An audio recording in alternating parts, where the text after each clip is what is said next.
Breaking news చూస్తున్నాం మనం. రేపు కేబినెట్ భద్రతా వ్యవహారాల కమిటీ మరోసారి భేటీ కానుంది. ప్రధాని మోదీ అధ్యక్షతన ఈ సమావేశం జరగనుంది.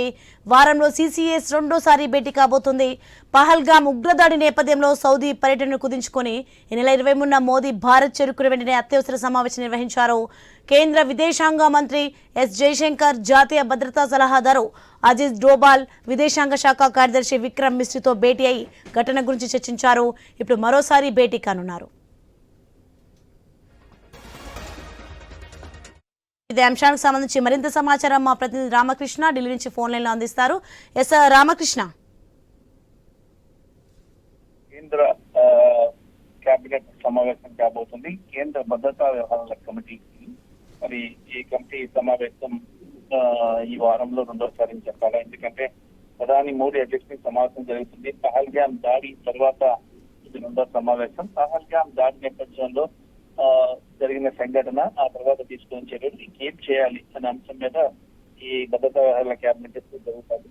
మరి ఈ కమిటీ ఈ సమావేశానికి ప్రధానమంత్రి నరేంద్ర మోడీ, కేంద్ర విదేశాంగ మంత్రి జయశంకర్, జాతీయ భద్రతా సలహాదారు అజిత్ డోవల్, విదేశాంగ కార్యదర్శి విక్రమ్ మిస్త్రీతో పాటు కేంద్ర రక్షణ శాఖ మంత్రి రాజ్నాథ్ సింగ్, కేంద్ర హోంశాఖ మంత్రి అమిత్ షా, ఆర్థిక మంత్రి నిర్మలా సీతారామన్ ఈ సమావేశానికి హాజరు. కీలకమైన మంత్రులందరినీ ఈ సమావేశానికి పిలుస్తున్నారు.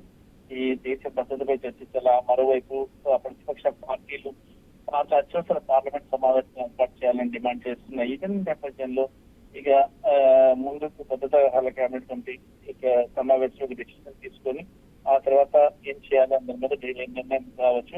అయితే ప్రస్తుతానికి ఇండియా పాకిస్తాన్ వార్ వస్తుంది అని చెప్పేసి ఎక్కువ ప్రచారం జరుగుతున్న నేపథ్యంలో ఇక వారికి సిద్ధం అవ్వాలా, లేదు అంటే ఏ రకంగా ఈ సమస్య నుంచి బయటపడాలా, పార్టీ తగిన బుద్ధి చెప్పాలా అని ఆలోచిస్తుంది కేంద్ర ప్రభుత్వం. Right, thank you Ramakrishna.